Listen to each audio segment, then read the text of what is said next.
Innanzitutto buongiorno, sia ancora mattina, volevo ringraziare tutti gli organizzatori e tutte, soprattutto le organizzatrici per questo evento, perché è importante, e vorrei approfittare anche di questo ringraziamento per chiedere se posso cambiare il titolo di oggi da la cultura di genere nei servizi sociali e gli strumenti di contrasto alla violenza.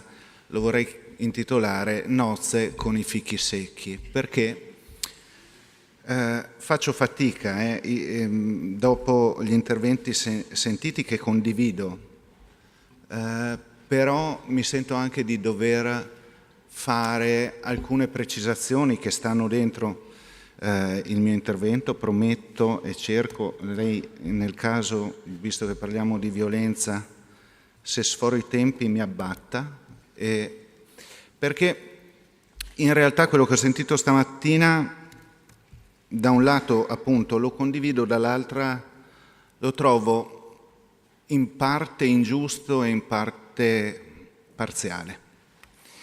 Parziale perché è rispetto alla professione che rappresento, ovviamente. L'ho dato per scontato essendo stato già presentato con i titoli e il pedigree, insomma. Io partirei da una considerazione per quello che dicevo, le nozze con i fichi secchi. Proviamo a pensare questo. Prima si è parlato, l'ha detto Lella Palladino, si è parlato delle differenze territoriali. Noi abbiamo una spesa media pro capite, spesa sociale dei comuni cosiddetta, ce lo certifica l'Istat sul 2015, se non ricordo male l'ultima rilevazione, che è di 114 euro pro capite. Uno dice, vabbè, è tanto poco. Io vi dico solo che i due estremi, tanto sono sempre quelli i due estremi. La provincia autonoma di Trento, che è considerato, Bolzano è fuori classifica, supera i 500 euro, Trento ne spende 280, la Calabria, che è ne spende meno di 30 all'anno pro capite. Quando parliamo di servizi, io faccio sempre fatica a capire di quali servizi parliamo, perché in alcuni territori io credo che servizi proprio non ci siano. Non è che stiamo parlando di servizi, parliamo di buchi di aree completamente.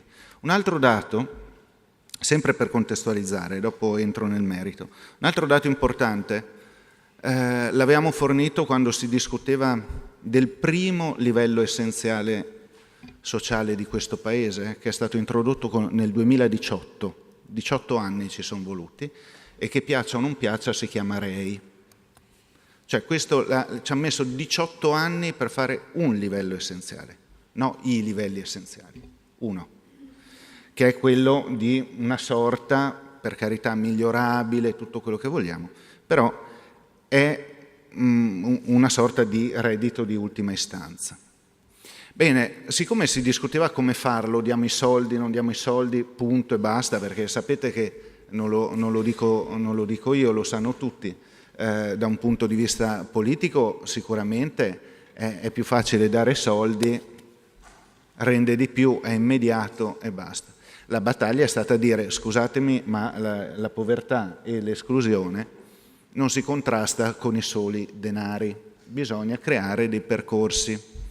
Allora, facendo questa cosa qui, abbiamo estratto tutti i dati. Ora, per quelli che sono i dati nostri, molti dei colleghi in sala conoscono il database per la formazione continua, lo adorano profondamente, se lo sognano pure la notte.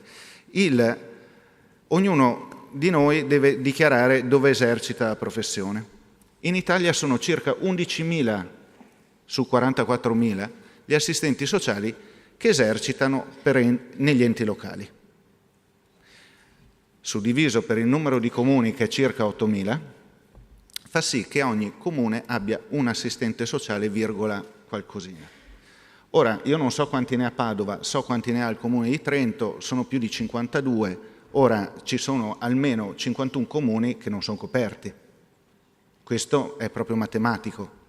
Allora ci domandiamo, per quello che poi quando mi si dice, io l'accetto e ringrazio Paola Di Nicola per aver ricordato a tutti noi le responsabilità della mia professione, le condivido e le sottoscrivo, ci sono qua dentro, nel codice deontologico, ce le assumiamo tutte quotidianamente.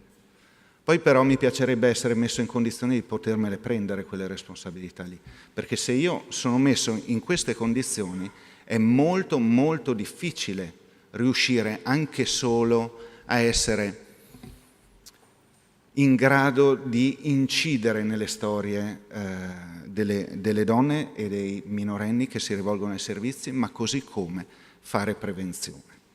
Vado veloce al contenuto che mi ero preparato, ma questo io lo dovevo dire perché sennò sembra che ci sia un mondo magico dove le cose si possono fare, ma in realtà siamo ancora molto lontani anche solo da un primo step rispetto alla garanzia dei diritti. Perché dico garanzia dei diritti? Perché partendo banalmente dal ritiro dei servizi, ovvero da quello che è stato anche citato prima, cioè l'aver reso precari o ancora intermittenti gli stessi servizi.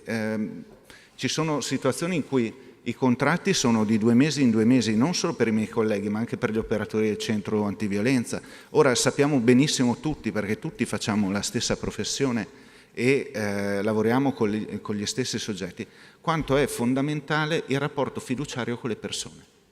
Se io ogni 2 mesi cambio la persona con cui mi riferisco, se ogni 2 mesi o anche prima le donne, i bambini, ma anche gli uomini maltrattanti si trovano di fronte a qualcun altro, ricominciamo, eccetera. Ma di cosa stiamo parlando?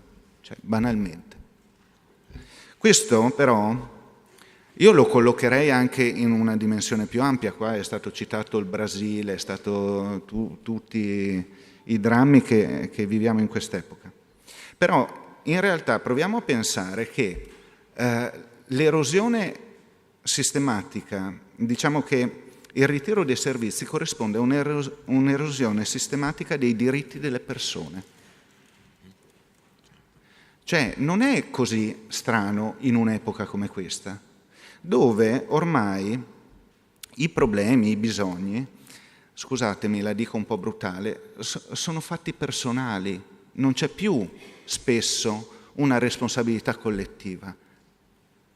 Perché nel momento in cui io dico, ma sì, vabbè, ci sarà un privato di buon cuore che se ne occupa, nel momento in cui il welfare pubblico, che intendiamoci, è un mix di soggetti, ma che poi svolgono una funzione pubblica nell'interesse collettivo. Bene, se quello lì diventa precario e si ritira, beh, è chiaro che poi progressivamente diventa una questione meramente privata. E tutto questo avviene in un'epoca che abbiamo detto anche prima, è molto difficile, in cui gli stessi diritti dei soggetti deboli vengono messi in discussione, perché in questi giorni abbiamo parlato tanto, però proviamo a pensare ai contenuti. Io non voglio fare un giudizio analitico, però se uno legge la filosofia con cui è stata scritta la proposta cosiddetta Pillon, uno capisce che certi diritti, certe garanzie che erano state date ormai per acquisite non lo sono per niente, anzi vengono messe nuovamente in discussione. Allora, lo sappiamo tutti perché siamo in un'università, queste cose si studiano. Cioè, non è che i diritti sono quelli e rimangono quelli per sempre, no? Lo stesso diritto diventa figlio del tempo in cui si concretizza. Vado velocissimo. Assieme a questo stiamo vivendo un'epoca molto violenta. Basta guardare i linguaggi e i comportamenti, non serve. In tutto questo la mia professione cosa può fare? e cosa deve fare. Perché il fulcro, sempre il mandato professionale, sta decisamente sulla garanzia dei diritti sociali, sull'equità, eccetera. Allora, la mia professione ha uno scopo, sicuramente, che è quello di creare le condizioni di rete tra i soggetti, chiaramente messa in condizione per farlo. Lo deve fare in forma congiunta, integrata con le altre professioni. E ci tengo a dire, non è l'unità valutativa multidimensionale il luogo è la società. Il lavoro che quotidianamente andrebbe fatto, riguarda innanzitutto un progetto di azione sociale, come lo definirebbe San Nicola, ovvero innanzitutto nominiamo la violenza. Io vi faccio questo parallelo perché qui è molto significativo. Molti colleghi sanno, tra un po' uscirà anche il libro, che abbiamo condotto una ricerca sulla violenza contro gli assistenti sociali. Sapete qual è il problema più grande? Che gli assistenti sociali non denunciano. Vi dice qualcosa? Vi dice qualcosa che, tra l'altro, il 97% sono donne? Perché non denunciamo? Perché abbiamo paura tutti di parlare di violenza? Perché la violenza non è solo quando la persona nel mio ufficio magari perde le staffe e mi lancia qualcosa, o addirittura, come è successo a un mio collega, hanno provato semplicemente a dargli fuoco. Ok? Perché abbiamo paura di questo? La violenza è anche quando, provate ad andare, scusatemi, ci sono minorenni qua? No. Provate ad andare in ospedale e a dare semplicemente anche solo del deficiente incapace al medico che vi sta curando. Perché gli operatori sociali o i professionisti del sociale questa cosa la danno per scontata? Guarda un po' come alcune delle donne che incrociamo, perché sono cresciute in quel contesto lì. Ok? E quindi è scontato e accettabile il fatto che qualcuno mi possa far violenza. Ora, come domanda provocazione che faccio a tutti noi, se non siamo capaci noi per primi, forse qualche rotellina nel sistema da mettere a posto c'è da fare. Chiudo quindi nel ribadire che innanzitutto la violenza non è una questione privata, è una questione sociale, è una questione culturale di tutti noi. Aggiungo un altro pezzo, velocissimamente. Professionisti significa anche essere formati adeguatamente. Come ordine, ormai da 10 anni, chiediamo una revisione del percorso formativo. Non è più, ma lo dico dentro una sala universitaria e che sala, che aula, però la resistenza più grossa si ha, guarda caso, dalle sedi universitarie.